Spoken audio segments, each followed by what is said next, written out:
Okay, let's unpack this.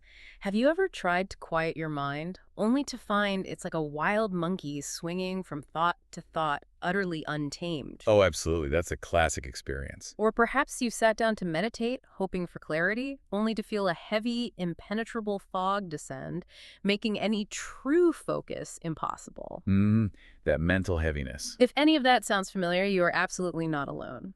Today, we're diving deep into the fascinating ancient world of meditation. Yeah, specifically looking at the common pitfalls, the things that trip us up. Exactly, the pitfalls we encounter, and even better, the powerful, surprisingly practical antidotes for them. Indeed. Our source material today, it's drawn from some pretty profound Buddhist texts like Explanation of the Sutra, Revealing the Meaning, Compendium of Abhidharma, and Steps of Meditation. Wow, okay. And they provide this incredibly meticulous map of, well, the inner landscape. We'll be looking at what's known as shamatha. Shamatha, right. Yeah, the practice of staying in peace, cultivating a stable mind, and vipassana. Which is more about insight.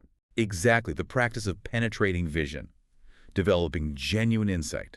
What's fascinating here is how these ancient teachings offer not just precise descriptions of challenges, but concrete, actionable solutions that remain, profoundly relevant for anyone seeking greater mental clarity, stability, and insight today.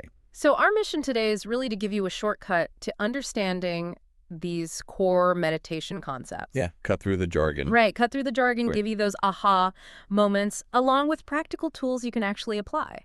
Whether you're a seasoned meditator, someone who's just dabbling, or maybe just curious about what goes on when people try to quiet their minds, you'll walk away with a richer understanding. This isn't just theory, right? It's about making your mind a more adaptable, focused, and ultimately a more joyful place to inhabit. And critically, we'll connect these detailed descriptions of mental states to the why it matters, Oh. helping you understand the broader context and implications for cultivating a more balanced and skillful mind. Which raises, I think, an important question. Yeah. If nearly all meditation traditions stem from these two core practices, shamatha and vipassana, how do we ensure we're practicing them effectively? Yeah. And how do we navigate the inevitable internal resistance that comes up? Good question. Let's start at the foundation then. Before we tackle the bumps in the road, let's firmly establish the highway itself. Right. Our sources tell us that virtually all Buddhist meditation techniques, whether you're talking Hinayana, Mahayana, even the advanced Mahamudra traditions, across the board, they ultimately boil down to two fundamental practices, shamatha and vipassana. These aren't just two distinct methods. They are the bedrock, the core around which everything else revolves, like the trunk of a mighty tree. Exactly. As Explanation of the Sutra Revealing the Meaning puts it, and this is a foundational insight, Okay. all that multitude of aspects of meditative concentration used by Shravakas, Bodhisattvas, and Buddhas can be developed through the practice of staying in peace and penetrating vision. Wow. So everything fits under these two. Pretty much. Let's break those down. Shamatha, often translated as staying in peace or calm abiding, is about cultivating stable, single-pointed concentration. Okay, like focusing. Think of it as training your mind to rest effortlessly and steadily on a chosen object. That object could be your breath, a visual image, a mantra, or even just the sensation of your body. So anything specific you hold on to. Right. The goal here is to develop a mind that doesn't wander, a mind that can settle. It's about training attention itself. So it's like building a strong, focused beam of light that's shamatha, learning to hold that beam steady. Good analogy. Then once you have that stable beam, you can use it to illuminate and understand that's vipassana. Exactly. Our sources even use that analogy. A tree may have only one trunk, but many branches. These two are the trunk. It really emphasizes that no matter how varied the specific techniques or branches of meditation appear, their root system, their fundamental structure is always these two complementary approaches. You might think of it as first training your mind to be still, and then from that stillness, training it to see clearly. Precisely. And Steps of Meditation reinforces this by stating, yogis should continuously abide in a state of peace and penetrating vision. All forms of meditative concentration are present in these states. All forms, wow. Yeah. The text clarifies that using an object or symbol, that's essentially shamatha. Okay. While an objectless or non-symbolic approach, focusing on the sheer clarity of awareness itself, that's vipassana. So one has an object, one is more open awareness. Kind of. Yeah. They're not interchangeable, but are profoundly complementary paths to deeper insight. The practice of shamatha allows us to establish the mind in a state of one-pointed concentration. A stable platform. Right, which then becomes the stable, clear platform for vipassana. Vipassana then fosters the arising of discriminating wisdom, allowing us to see the true nature of reality without conceptual overlay. Okay. Even in advanced practices like Mahamudra meditation, which experiences bliss, clarity, and non-conceptual awareness, the process starts with training the skill of keeping the mind undistracted, which is shamatha. Still comes back to shamatha. It does, and then expanding the boundaries of this practice, allowing the mind to remain in its natural, clear state, which is vipassana. The Sutra of Faith and Meditation of the Great Chariot puts it beautifully. O sons and daughters of the Buddha, understand that the faith and achievements of bodhisattvas arise from a mind abiding in peace without distractions and penetrating vision of the true nature of reality. That's a powerful testament to their universal application, isn't it? Doesn't matter the specific goal, you need these two. Seems so. It's the foundation. That's a truly powerful framework. It shows that whether you're aiming for calm, mental stability, or for profound transformative understanding, these two practices are the starting point, the essential engine. But of course, even with the best intentions and the clearest instructions, the mind has its own agenda sometimes. Doesn't it just? So knowing these core practices, what gets in the way? What are the common obstacles that pull us off this highway to peace and vision? This is where the texts become incredibly precise, offering a diagnostic map almost of the mental states that hinder our progress. Like a troubleshooting guide for the mind. Exactly. Maitreya, a prominent bodhisattva, asked the Buddha, how many of the 5 obstacles relate to the practice of staying in peace, and how many to the practice of penetrating vision? Okay, so they affect different practices differently. That's the key insight. The Buddha's reply is crucial. Mental excitement and restlessness hinder the practice of staying in peace. So they disrupt the calm. Right. Sluggishness, stupor, and doubt hinder the practice of penetrating vision. Those get in the way of seeing clearly. Precisely. Excessive desire and thoughts related to aversion hinder both. So desire and aversion mess up everything. They're pervasive disruptors. This classification is incredibly helpful because it tells us which antidotes to apply based on the specific type of practice we're trying to cultivate, whether it's calming the mind or gaining insight. That's a vital distinction. Categorizing these inner disruptions helps us know exactly what remedy to apply. Let's dive into the first one, mental excitement, because it's something almost everyone experiences daily, whether they meditate or not. Oh, for sure. The ancient texts, particularly Compendium of Abhidharma, paint a surprisingly modern picture of it, don't they? They truly do. Compendium of Abhidharma describes mental excitement as the mind rushing towards a desired object of perception, which then completely takes hold. Takes hold like it grabs you. Exactly. It's more than just being active. It's a frantic, almost compulsive energy. Imagine a puppy straining on a leash, constantly pulling towards every squirrel and interesting scent. Yeah, I can picture that. That's the mind gripped by excitement. The text clarifies that this overexcitement leads to impulsive actions and a continuous evaluation of objects as good or bad, making true mental peace impossible. So it's judging everything constantly. Right. The insight here is that this isn't just external busyness. It's an internal addiction to stimulation and judgment, a mind relentlessly chasing after perceived pleasures or avoiding perceived threats. It fundamentally robs the mind of any chance for genuine rest or sustained focus. So it's not simply thinking a lot, it's being pulled by desire and judgment. I immediately think of how we're constantly pulled by our phones, a new notification, an intriguing headline, even just the endless scroll. Classic modern example. Our mind latches on to that desirable object, be it a tasty meal, a clever comeback in an imagined conversation, or that new social media post, and it simply can't settle. It's the opposite of being present. It's a mind perpetually reaching and grasping. Well put. What's the subtle difference between that and just general restlessness? They sound quite similar. That's an excellent question, and the texts offer a clear distinction.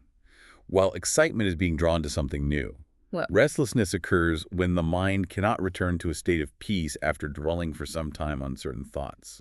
It's like a mental echo chamber.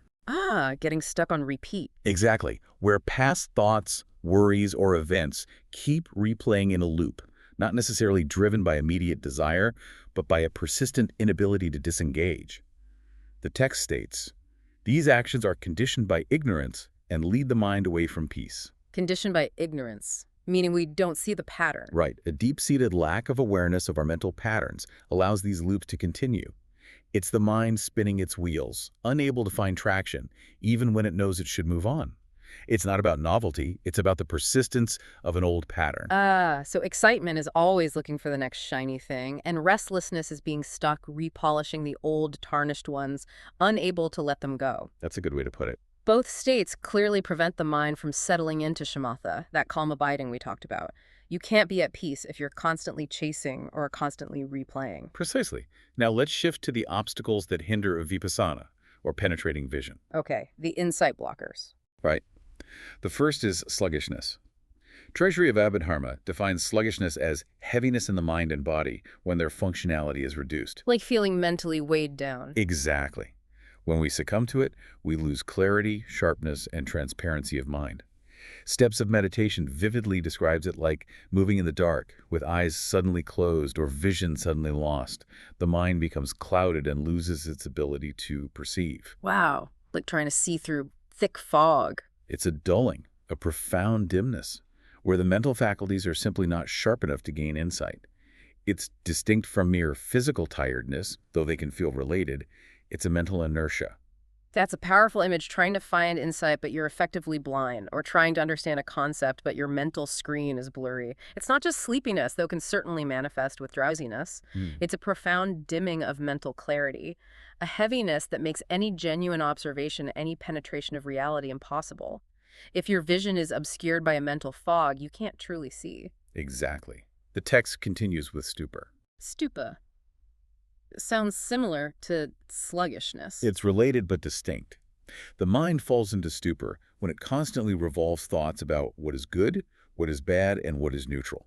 Whether something is appropriate or inappropriate, whether something is worthy of attention or not. So endless analysis. Yes, leading to fruitless mental activity, which weakens concentration. The source states, while our mind is involved in fruitless mental activity, its state remains unstable. This is kind of mental gridlock or analysis paralysis. Okay. So the mind is busy but going nowhere. Precisely. Where the mind is busy but unproductive, locked in a cycle of overanalysis without resolution. It's different from sluggishness as dullness. Stupor is a kind of overactivity that paradoxically leads to mental stagnation. It's like an engine running, but the car isn't moving. So this isn't quiet. It's a mental hamster wheel, spinning endlessly without going anywhere. It's distinct from sluggishness as heaviness.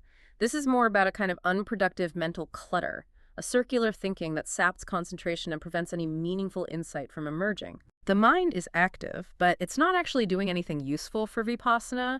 It's like trying to navigate a dense fog while simultaneously arguing with yourself about the best route. Good analogy. Then there's doubt. Okay, doubt. Doubt, for vipassana, arises when we form two different judgments about the same object of perception. In this context, these doubts specifically concern the interrelationship of absolute and relative reality, as well as the Four Noble Truths. So not just everyday doubt. No, it's a fundamental uncertainty, a paralyzing ambivalence or a lack of conviction about the very nature of existence and the path itself that prevents clear insight from solidifying. It's not about healthy curiosity or questioning. Right. It's a deep-seated philosophical uncertainty that undermines practice itself. This isn't just should I have coffee or tea? Right. Doubt. This is a profound, existential, almost philosophical uncertainty about the nature of reality itself, or the efficacy of the practice, paralyzing our ability to gain true understanding or move forward with confidence. If you doubt the map, or even the destination, you can't effectively use it to find your way. Well said. Finally, we have excessive desire and aversion. The ones that affect both shamatha and vipassana. Right, acting as pervasive disruptors. Excessive desire is defined as wanting to acquire more of the same objects, a relentless grasping that prevents the mind from settling. Think of it as a constant internal more button being pressed. The wanting mind. Exactly. Aversion is the desire to inflict harm on someone, either physically or mentally, whether that's anger, resentment, or ill will. These strong emotional states inherently hijack our attention, making one-pointed concentration, shamatha, impossible, and profoundly clouding our ability to see things impartially, vipassana. They're like powerful currents that pull the mind entirely off course. These are the big ones, right? The root causes of so much mental disturbance in daily life, let alone meditation. Definitely major players. They're like powerful magnets pulling our attention away from any focus or insight, constantly agitating the mind and preventing both stillness and clarity. You simply can't be at peace if you're craving something intensely or filled with anger towards someone. They are the ultimate internal noise. Very true. But the sources don't stop there, do they? They also ascribe 5 types of distractions and 6 additional obstacles, offering even more nuanced understanding of how our minds can get derailed. Can you quickly walk us through those? They seem to fill out the picture. Certainly. Explanation of the sutra, revealing the meaning, details 5 types of distraction, specifically within the context of a bodhisattva's journey. But these provide powerful illustrations for us all. Okay. First, there's mental activity, which refers to forgetting one's vows or higher intentions. For instance, if a practitioner forgets their commitment to a spiritual path or their ethical guidelines, that forgetfulness becomes a profound distraction. Forgetting your why. Exactly. Second, being engrossed in the external world through sensory objects leads to mental defilements. This is when the mind becomes captivated by sights, sounds, smells, tastes, or touches, Getting hooked by the senses. and gets caught up in attachment or aversion to them, much like mental excitement, but focused on immediate sensory input. Third is internal distraction, which means yielding to sluggishness, again fostering mental defilements. This links directly back to the sluggishness we just discussed. Okay, internal dullness again. Fourth, manifestation is distraction by external phenomena, losing concentration. This is less about being engrossed by the quality of an object and more about the mere arising of phenomena themselves. Just anything popping up grabs you. Right, simply drawing the mind's focus away from its meditation object, regardless of emotional engagement. Lastly, emotional states leading to lower realms, samsara, involves relying on the idea of a self, causing further mental defilements. Oh, the ego clinging. Yes, a deep-seated attachment to the ego, a fundamental misconception of a permanent independent self, which perpetuates suffering and cycles of rebirth. These show how subtle and pervasive distractions can be, ranging from forgetting your purpose to basic sensory stuff and deep existential error. That's quite a range. Additionally, discrimination of middle and extremes expands the list of obstacles to 6: laziness, forgetfulness, sluggishness, excitement, insufficient diligence, and excessive diligence. Okay, laziness and forgetfulness are new here, and the diligence ones. Right. While we've covered sluggishness and excitement, laziness can lead to the dullness of sluggishness by just preventing us from even starting or engaging. Forgetfulness, specifically regarding the meditation instructions or the object, directly hinders maintaining focus. Makes sense. And then there's the interesting paradox of diligence. Insufficient diligence means not putting in enough effort, leading to stagnation. Right, not trying hard enough. But surprisingly, excessive diligence can also be a problem if it leads to tension, strain, or an imbalance in practice. Trying too hard. Ugh. Overdoing it. Interesting. Ultimately, the text makes it clear that these obstacles disrupt equilibrium and prevent the mind from staying in peace. So what does all this mean? It means there are many, many ways our minds get derailed, whether we're trying to concentrate or gain insight. It's a truly complex inner landscape with numerous pitfalls, some obvious, some incredibly subtle. It really is. But thankfully, the same texts that so meticulously diagnose these problems also offer us tools, right? The antidotes. Exactly. This is where the profound wisdom really shines. Transforming challenge into opportunity. Indeed. The texts are not just diagnostic, they are profoundly prescriptive. They offer specific antidotes necessary to eliminate obstacles. Which raises the key question: how do we actively apply these remedies in practice? Right, moving beyond just knowing them. It's about cultivating specific mental states or engaging in particular actions to counteract the hindrances. That's exactly what our listeners need. Concrete strategies. Let's start with the broad strokes, the general advice for each of these disruptive states. It's like having a quick reference guide, a mental first aid kit. Okay, good way to put it. The sources provide a clear roadmap for these general antidotes. For mental excitement, we should reflect on impermanence. Impermanence, how does that help excitement? By contemplating that all phenomena, including the object of our desire, are transient and constantly changing, The mind's grasping at desirable objects lessens. Its frantic energy dissipates. Ah, if it won't last, why chase it so hard? Makes sense. Exactly. When restlessness arises, the advice is to cease thinking about what caused it, Just stop the replay. pretty much. What? Instead of replaying the mental loop or engaging with the source of agitation, simply disengage and return the mind gently to the meditation object. If sluggishness emerges, one should think about something pleasant and uplifting. Counteract the heaviness with lightness. Right. Something that brings joy, energy, and mental brightness to the mind. For drowsiness, which is often a symptom or form of sluggishness, the antidote is to visualize light, to clarify the mind. Like turning on an inner light bulb. Kind of, envisioning a radiant brightness to dispel the dimness. If we find ourselves plagued by doubt, the instruction is to analyze its cause. Investigate the doubt itself. Yes, to investigate the root of the uncertainty rather than letting it paralyze us. When there's clinging to sensual pleasures, we should reflect on the harm they bring. The downside of attachment. The unsatisfying and ultimately suffering-inducing nature of attachment. And finally, for aversion, the powerful antidote is to cultivate compassion. Meet anger with kindness. Essentially, yes, replacing ill will, anger, or resentment with a sense of care and understanding for oneself and others. These are powerful yet fundamentally simple mental shifts in perspective and attitude. Those are powerful yet simple mental shifts. They seem to be about changing our perspective or directing our mental energy in a more constructive way. It highlights how much of meditation is about training our inner responses. It really is. But discrimination of middle and extremes also gives us 5 specific antidotes for 5 obstacles, offering a more structured, almost programmatic approach. Tell us more about that. Right, this text offers a very structured approach, targeting specific sets of obstacles. To overcome laziness. Which stops us from even starting sometimes. Exactly. To overcome that, one should cultivate 4 qualities: confidence, interest, diligence, and flexibility. Confidence, interest, diligence, flexibility. Confidence provides the inner conviction to begin. Interest fuels genuine engagement. Diligence ensures consistent effort. And flexibility allows for adaptability in the face of challenges. Got it. What about forgetfulness? To overcome forgetfulness regarding the meditation practice itself, the key is to cultivate mindfulness. Mindfulness keeps you on track. Right. Consistently holding the meditation object or instructions firmly in mind without losing track. For the dual challenges of sluggishness and excitement, The big 2 disruptors. the antidote is to develop vigilance and alert, watchful awareness that can detect these states as soon as they arise, often even before they fully manifest. Catching them early. Exactly. If one is suffering from insufficient diligence, Not trying hard enough. the obvious but crucial remedy is to apply more effort, to intensify one's commitment and perseverance. Makes sense. And here's that brilliant nuance.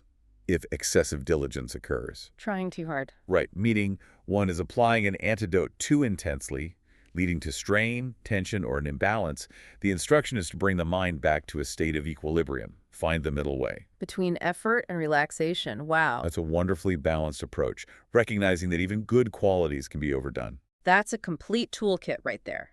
It even accounts for over-applying the cure, which is brilliant. It shows a profound understanding of the subtle complexities of the mind and the delicate balance required for effective practice. It really does. Now, let's zoom in on some of these key qualities and practices that are mentioned as antidotes, because they seem crucial for both preventing and remedying these mental states, like flexibility. Yes, flexibility. Compendium of Abhidharma describes perfect peace as developing flexibility of body and mind to make them suitable for use, so that they are no longer limited by obstacles encountered on the path. Suitable for use, Yep. making the mind workable. Exactly. This is what frees us from sluggishness, drowsiness, and other poisons. When the body gains flexibility, it becomes light, alert, and no longer subject to sluggishness. Lighter, more awake. And when the mind gains flexibility, high aspirations arise more easily, and it more readily engages in contemplation. But the text quotes Stirmati, emphasizing, physical and mental flexibility do not arise on their own. Diligent practice of meditation is necessary for this. So you have to cultivate it. It's not a passive state, but a cultivated agility, a responsiveness that prevents the mind from getting stuck. This isn't just about physical flexibility, like being able to touch your toes, but mental agility, being able to shift and adapt, free from the stickiness of old habits or thoughts. Exactly. It sounds like the direct opposite of both sluggishness, which makes the mind heavy and immobile, and excitement, which makes it rigid in its pursuit. A flexible mind can bend without breaking and adapt to whatever arises, making it truly useful for practice. Absolutely. Next, we have breathing exercises. The breath always comes back to the breath. It often does. Steps of Shravakas highlights their importance, stating they bring clarity to the mind and allow vital energy to circulate in the body. They have a significant influence on mental aspects. Mind-body connection right there. For sure. This underscores the profound connection between our physical state, particularly our breath, and our mental clarity. Regulating the breath can directly calm the nervous system, quiet the agitated mind, and clear mental fog. So it's a very immediate and accessible antidote. Very much so. A foundational bridge between body and mind. A simple physical practice with profound mental effects. It shows how interconnected mind and body are in this process, and how even basic physiological regulation can be a powerful antidote to mental disturbances. It's a reminder that meditation isn't purely an intellectual or internal exercise. Our physical actions have a direct impact. Absolutely. Then there's mindfulness. Okay, mindfulness. We hear this word a lot. What does it mean here specifically as an antidote? Compendium of Abhidharma defines mindfulness as an antidote that allows the mind to focus attention on the chosen object of meditation without allowing it to be distracted by anything else. So it's about staying focused. Yes, it's about not forgetting to hold attention on the object. The analogy used is remembering something in daily life by returning to it again and again. Like reminding yourself. Right. In meditation, we repeatedly fix our attention on the chosen object of meditation, which in turn improves our ability to retain it in memory. It's the active, diligent act of keeping your attention anchored. Like a lighthouse keeper constantly tending the light. Nice image. So mindfulness is the active muscle that keeps us on track. It's not just a soft general awareness. It's a deliberate, sustained effort to maintain focus. Exactly. As soon as we develop the skill of mindfulness, says Discrimination of Middle and Extremes, we will be able to maintain awareness and recognize obstacles such as sluggishness or excitement the moment they arise. That early detection piece again. That's incredibly powerful early detection. It allows you to catch these disruptive states before they fully take hold and derail your practice. It's like having an internal alarm system for mental hindrances. Very much so. Another foundational element is intention. Our motivation. Yes. Compendium of Abhidharma reminds us that intention is what prompts us to perform beneficial, unbeneficial, or neutral actions. Intention is the driving force behind all our actions. So why we're meditating matters hugely. Absolutely. This underlines the paramount importance of a clear, positive intention in our practice. Our underlying motivation shapes the entire meditation experience and its outcomes. Without a clear and wholesome intention to cultivate peace or insight, our efforts may be scattered, misdirected, or even lead to negative results. It is the compass guiding our mental ship. Got it. Set your course first. Ultimately, all these antidotes lead towards equilibrium. Equilibrium, balance. Yes, this is a crucial state. Not allowing the mind to be distracted and not falling into sluggishness or excitement.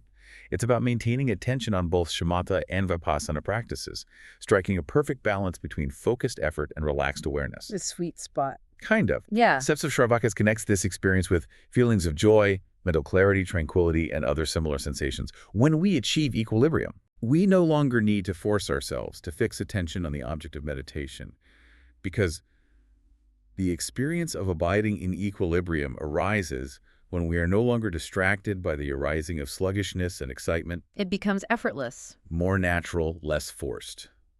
It's a state of natural, effortless focus and profound clarity, a truly settled mind. What strikes me about that is how equilibrium sounds like the ultimate goal, a natural state of balanced awareness where the mind is no longer fighting itself. A state of integration. It's not just about removing obstacles one by one, but about cultivating a state where they naturally dissipate because the mind is so stable and clear. It's like sailing on perfectly calm waters rather than constantly bailing out water or adjusting the sails in a storm.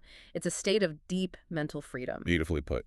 Beyond these general and specific antidotes, our sources offer even more targeted strategies, first by removing the conditions that cause these obstacles. The preventative medicine. Exactly. And then by providing direct remedies. This is like prevention and cure, a truly comprehensive approach to mental well-being. It recognizes that our inner life is deeply intertwined with our external habits. Precisely.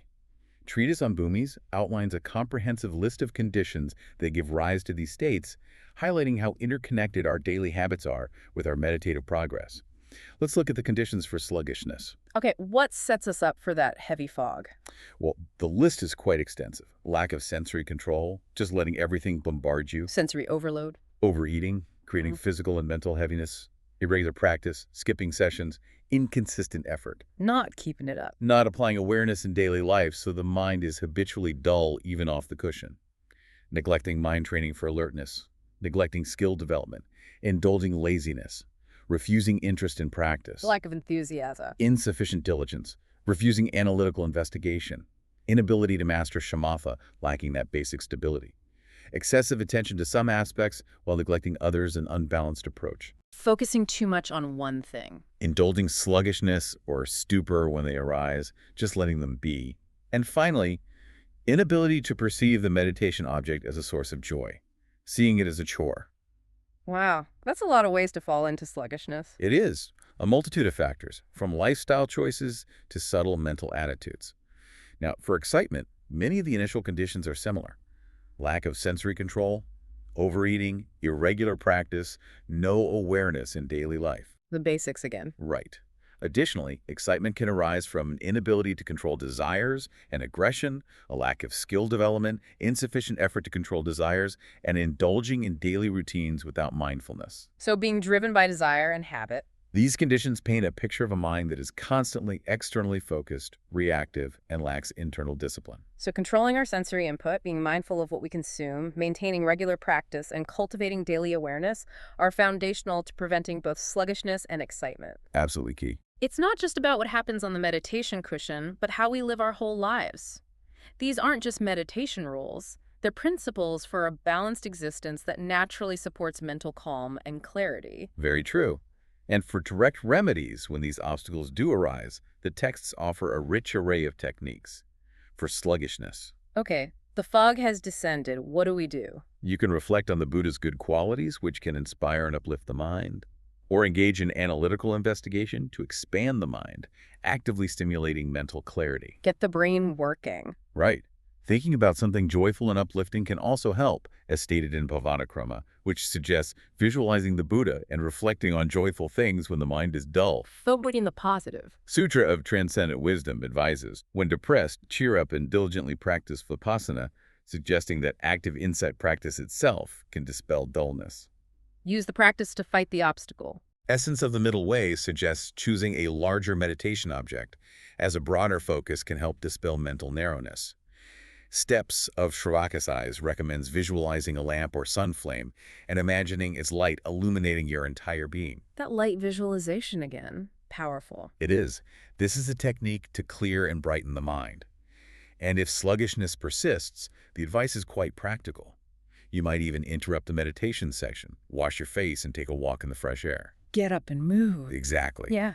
At night, look at the stars to refresh perception, simple yet effective sensory input to awaken the mind. I love how practical that is. Just look at the stars. For excitement, the primary antidote is to reflect on the impermanence and non-substantiality of all phenomena. Back to impermanence. Yes, understanding that everything is fleeting, constantly changing, and without inherent, solid self-nature can loosen the mind's tenacious grip on desirable objects and future plans.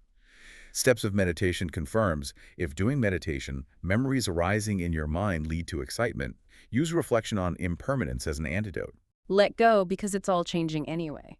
Sutra of Transcendent Wisdom says, if excitement arises in the mind, eliminate it by bringing the mind to peace through meditation.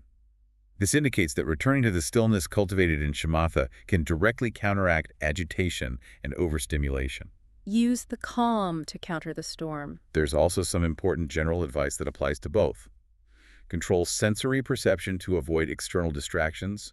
Avoid extremes in post-meditation behavior to maintain a stable state, and avoid thoughts that habitually lead to excitement. Maintain balance off the cushion, too. And prostrations are also suggested Physical practice again. as a physical practice that can humble the mind, release excess energy, and foster devotion. For subtle sluggishness, the advice is to increase concentration, sharpening the focus. And for excitement, conversely, to relax and slightly diffuse attention, Tighten focus for dullness. Loosen it for excitement. which can broaden the mind's awareness and prevent it from fixating too intensely on a single thought or object. What's fascinating here is the sheer breadth of tools, from profound philosophical reflection on impermanence to simple physical acts like washing your face or looking at the stars. It's incredibly comprehensive. It's a very practical, holistic approach to mental well-being, recognizing that our inner state is influenced by everything from our deepest beliefs to our most mundane daily habits. It's not a one-size-fits-all solution, but a richly varied and deeply insightful toolkit. Very much so. So we've identified the core practices, the obstacles that arise, and the powerful antidotes to overcome them. We've seen how much attention is given to the inner world of the meditator, but what about the external environment, the bigger picture? Ah, yes, the context. Our sources also detail the necessary conditions for these practices to truly flourish, suggesting that successful meditation isn't just about what happens on the cushion, it's about the whole context of our lives. This raises that important question. What external and internal circumstances best support our meditative journey? Maitreya asks the Buddha, what are the necessary conditions for the practices of staying in peace and penetrating vision? And the Buddha's answer. Profoundly simple, yet deep. Moral discipline, reflection, and analytical investigation. Ethics, thinking deeply, and clear analysis. Exactly. These aren't just abstract virtues. They are active components that create a conducive environment for deep practice. Moral discipline provides a stable ethical foundation, reducing internal conflict. Reflection allows for deeper internal processing of teachings, making them personal. And analytical investigation leads to intellectual clarity and conviction, which grounds the practice. Moral discipline, reflection, and analytical investigation. Those sound like pillars for any deep learning or meaningful endeavor, not just meditation. It speaks to the integrity required for true transformation. Absolutely. But the sources elaborate even further, giving us very specific conditions that shape our readiness for these practices. It's about cultivating the ground before you even plant the seeds. Indeed. Gampopa adds that shamatha becomes possible when, under auspicious circumstances, we meet an authentic teacher, which allows us to cleanse mental defilements, highlighting the crucial role of guidance and environment. Teacher and setting. Important. Then, Kamalashila's Steps of Meditation provides a comprehensive list, dividing these conditions for shamatha and vipassana. For shamatha, there are 6 key conditions. Okay, what do we need for calm abiding? First, auspicious circumstances. This means finding a situation where we can easily secure sufficient water, food, and reliable housing. Basic needs met. Right, where our lives are not endangered by wild animals, malicious people, or deadly diseases, where we are surrounded by people with similar views and ideals, Supportive community. where we have few worldly duties by day and can rest peacefully at night. Ornament of Sutras confirms, in the place we choose for spiritual quests, there must be enough water and provisions, as well as reliable housing and an environment of friendly neighbors. It's about basic security, material sufficiency, and a supportive community that minimizes external stressors. Reduces the background noise of life. Second, absence of excessive desires. Easily letting go of attachment to material things, being content with moderate food, drink, and clothing. Consciously reducing that external grasping. Wanting less. Third, contentment with what one has, being satisfied with the present, not constantly dreaming of more or striving for future acquisitions, fostering calm, free from the chase. Appreciating now. Fourth, abandoning daily hustle, not engaging in business, maintaining extensive ties, or practicing professions like medicine or astrology, minimizing worldly distractions. Simplifying your life. For modern practitioners, this might translate to setting clear boundaries and simplifying one's schedule. Fifth, maintaining moral discipline. Upholding ethical precepts, reducing inner conflict, guilt, remorse. Living ethically supports inner peace. And sixth, ability to eliminate conceptual constructs. Gradually freeing oneself from fixation on worldly goods by reflecting on the harm of passionate desire, developing renunciation through awareness of impermanence, letting go of mental fabrication. Quieting the conceptual mind. This is truly fascinating. It's not just about sitting on a cushion, but about structuring your entire life to support meditation. It really is holistic. It highlights the deeply intertwined nature of practice and daily living. It suggests that if your external life is chaotic, filled with insatiable desires, or ethically compromised, it will be much harder to achieve inner calm and stability. It's a holistic approach to creating the optimal environment. Absolutely. The external conditions set the stage for internal stability. Now, for Vipassana, there are 3 crucial conditions, emphasizing the active, discerning nature of insight. Okay, what's needed for clear seeing? 1, opportunity to consult an authentic teacher. Someone who possesses sufficient knowledge to teach others 3 skills, listening to teachings, reflecting on them, and subsequent meditation. And can explain shamatha and vipassana nuances. Guidance is key for insight. Indispensable to navigate the subtle insights and avoid misinterpretations. 2, knowledge of the teachings. A good understanding of teachings of definitive meaning versus interpretive meaning. Knowing what points to ultimate reality versus what's provisional. Crucial for genuine insight, so one doesn't mistake a concept for ultimate truth. 3, correct reflection. After receiving definitive teachings, engaging in a correct view that is free from extremes. Avoiding rigid views or nihilism. Right, understanding the middle way. Reflection transforms intellectual understanding into personal conviction and direct experience. It's an active process of inquiry and verification. So it's not passive learning. Definitely not. If we connect this to the bigger picture, these conditions show that Vipassana is not just spontaneous insight. It requires careful guidance, deep study, and rigorous intellectual engagement. To make sure the insights are authentic. Exactly. Not just conceptual fabrications. It underscores the critical role of discernment, wisdom, and validation in spiritual practice, preventing misinterpretations or falling into unexamined assumptions.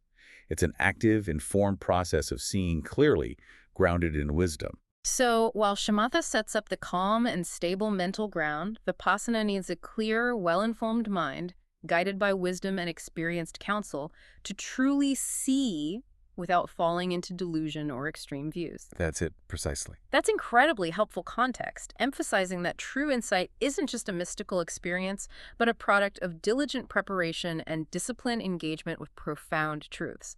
It really rounds out the entire picture of practice. So what does this all mean for you, the listener?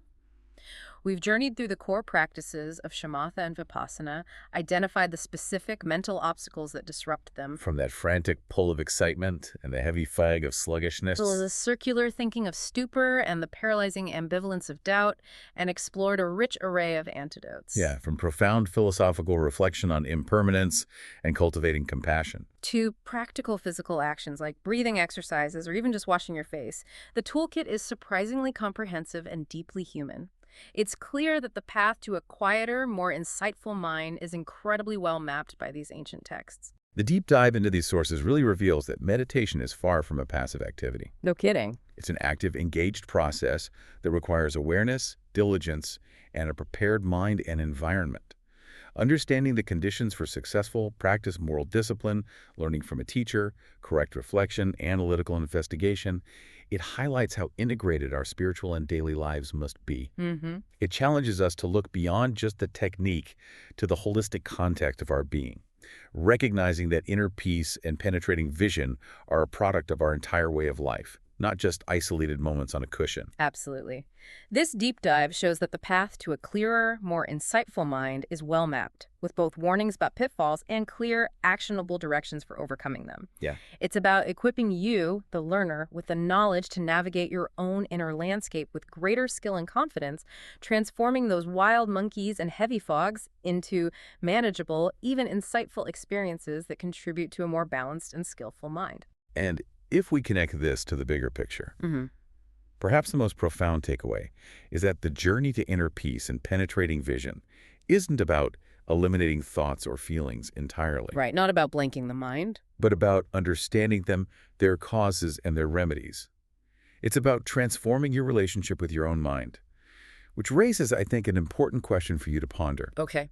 In your own life, which of these obstacles, be it the restless pull of excitement, the heavy drag of sluggishness, or even the paralyzing grip of doubt, feels most pervasive right now? And which antidote, perhaps a simple reflection on impermanence, a deliberate breathing exercise, or just a moment of focused mindfulness, might you begin to explore today? Something to chew on as you go about your day. Thank you for joining us on this deep dive into the mind's inner workings. Thank you. Until next time, keep exploring.